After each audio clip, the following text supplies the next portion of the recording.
ओमकारेश्वर, ओमकारेश्वर, ओमकारेश्वर।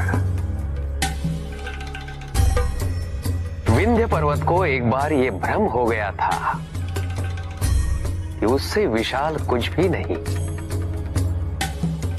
देवर्षि नारद नारायण का नाम लेते लेते विंध्य पर्वत पहुंचे तो विंध्य ने उनसे अपनी मन की बात कह दी। नारद ने भांप लिया कि उन्हें अहंकार के आकाश से धरती पर लाने की आवश्यकता है। अतः नारद ने उन्हें अपनी विधि से दिशा दिखाने का निर्णय लिया। उत्तम, अति उत्तम। यदि तुम्हें ऐसा प्रतीत होता है तो अति उत्तम। केवल एक समस्या है। समस्या? हाँ, ये कहने में मुझे प्रसन्नता नहीं हो रही है कदापि, किंतु सबसे विशाल पर्वत तुम नहीं हो। संभव है कि मेरा ये कथन सत्य ना हो, किंतु नहीं देवर्षि, आप सदैव सत्य ही कहते हैं। कृपया करके मुझे बताइए कि मुझसे भी अधिक विशाल पर्वत कौन सा है? मेरू पर्वत। मेरू?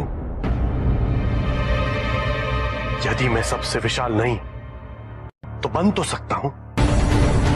मेरा मार्गदर्शन कीजिए, मुझे बताइए, कोई युक्ति बताइए मुझे। नारायण नारायण, मुझे आपको सत्य बताना नहीं चाहिए था। कितने व्याकुल हो गए हैं आप। आपकी दशा मुझसे देखी नहीं जा रही है। देवर्षि, कृपया विलंब ना कीजिए और मुझे बताइए, इस सृष्टि का सबसे विशाल पर्वत बनने के लिए मुझे क्या करना होगा? देखिए, ये तो तभी हो सकता है जब आप पर किसी की कृपा दृष्टि हो, आपको कोई वरदान प्राप्त हो। तो बताइए, किसकी आराधना करूं मैं? मैं अवश्य करूंगा, पूरी निष्ठा से करूंगा, पूरी श्रद्धा से करूंगा। तो आप महादेव की तपस्या कीजिए, उनकी आराधना कीजिए। नारायण नारायण। और इस प्रकार देवर्षि नारद ने विंध्य को महादेव की आराधना करने हेतु प्रेरित किया। नारद विंध्य को महादेव की आराधना करने हेतु प्रेरित नहीं करता। ऐसे कैसे हो सकता था? विंध्य ने महादेव की आराधना आरंभ की। ओम नमः शिवाय, ओम नमः शिवाय। विंध्य ने महादेव की कठोर तपस्या की और महादेव प्रकट हो गए। ओम नमः शिवाय। उठो विंध्य।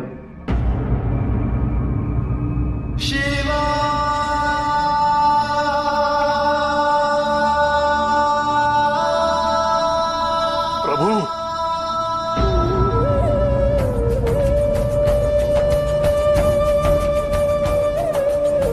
प्रभु, प्रभु, मेरी तपस्या सफल हुई ना? हाँ विंध्य, तुम्हारी तपस्या अवश्य सफल हुई। मांगो, मनवांछित वरदान मांगो। प्रभु, मैं आपकी कृपा से विशाल तो हूं, पर मैं सबसे विशाल बनना चाहता हूं। मेरी ऊंचाई किसी को भी प्राप्त ना हो। मेरा शिखर सबसे ऊंचा हो। किंतु क्यों विंध्य? तुम तो इस संसार के सबसे विशाल पर्वतों में से एक हो। यही तो प्रभु, मैं विशाल पर्वतों में से एक नहीं, सबसे विशाल बनना चाहता हूं। यदि आप मुझे ये वरदान नहीं देंगे तो कोई बात नहीं प्रभु, मैं वर्षों वर्षों तक ये तपस्या करता रहूंगा और एक न एक दिन आपको पुनः यहां आना ही होगा। उत्तम, अति उत्तम। ये हुई ना बात विंध्या।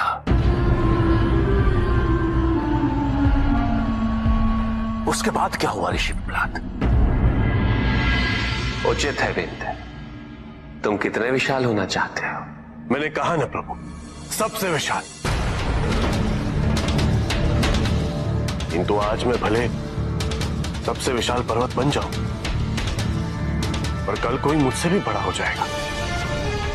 प्रभु, आप मुझे ये वरदान दीजिए कि मैं अपनी इच्छा अनुसार अपनी विशालता बढ़ा सकूं, उसकी कोई सीमा ना हो। उचित है विंध्य,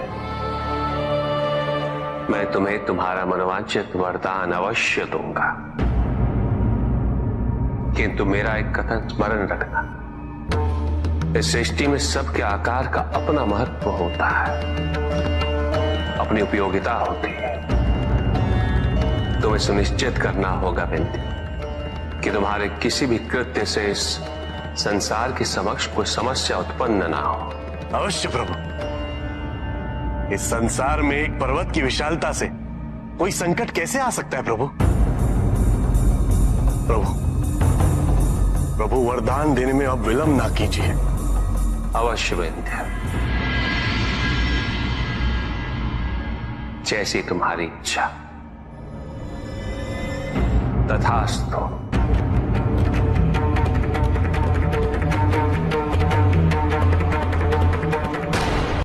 हमें लगता है कि आक्रामक होने से हम जो चाहते हैं वो हमें मिलेगा, परंतु ऐसा होता नहीं है।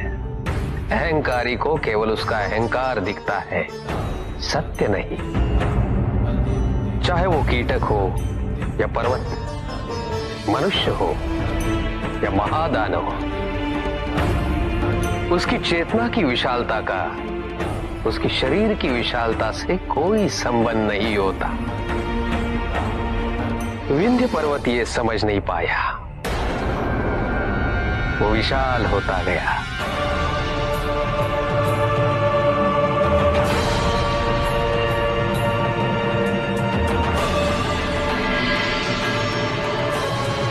और शीघ्र ही पृथ्वी पर सबसे विशाल हो गया। किंतु उसके मन में आया कि कहीं दूसरी ओर मेरू पर्वत भी वरदान पाकर बड़ा हो गया तो? फिर वो और विशाल होता चला गया।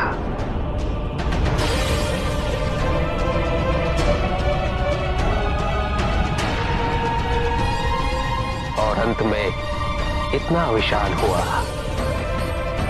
कि पृथ्वी पर उसका भार असह्य हुआ।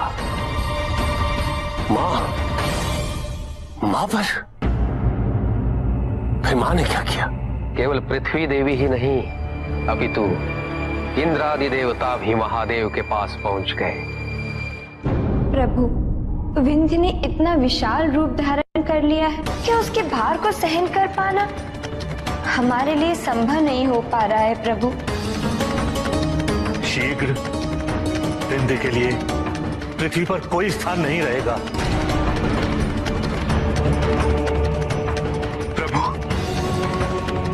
अब तो मुझे भी भय हो रहा है कि कहीं मैं विंध्य के शिखर से टकरा न जाऊं।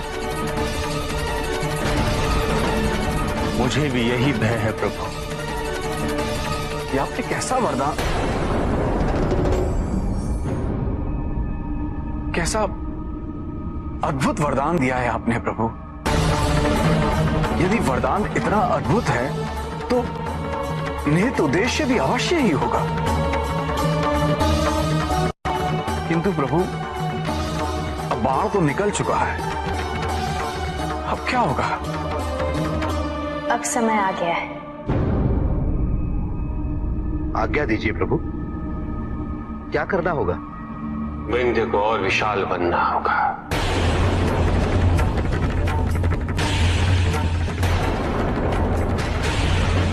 किंतु देवराज, जो बाण निकल चुका है उसे वापस खींचा नहीं जा सकता, किंतु फिर भी दिशा तो दी जा सकती है।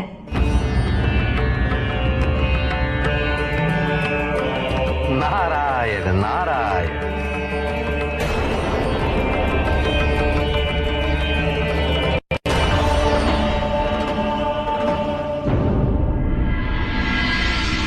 अद्भुत। बन गया ना सबसे विशाल। हाँ हाँ, विशाल तो अवश्य, किंतु सबसे विशाल कहना उचित होगा या नहीं, ये तो क्यों? मुझसे अधिक विशाल कौन है इस पृथ्वी पर? विंध्य, अब तुम केवल पृथ्वी पर नहीं रहे, तुम्हारी विशालता आकाश तक पहुंच गई है। इसलिए तुलना के मापदंड परिवर्तित हो गए हैं। अब केवल पृथ्वी को मत देखो, देखो तो इन ग्रह नक्षत्रों को देखो, वो तो तुमसे विशाल हैं। और फिर त्रिदेव, त्रिदेव तो, और त्रिदेवों में महादेव। सब कहते हैं कि महादेव से विशाल कुछ भी नहीं है। उचित कहते हैं आप देवर्षि, मैंने तो इस पर विचार ही नहीं किया था। मुझे सबसे बड़ा होना है, महादेव से भी विशाल।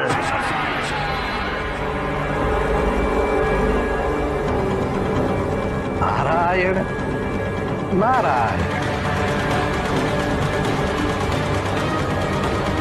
और इस प्रकार विंध्य का आकार सबसे विशाल हो गया। फिर विंध्य ने ऊपर देखा।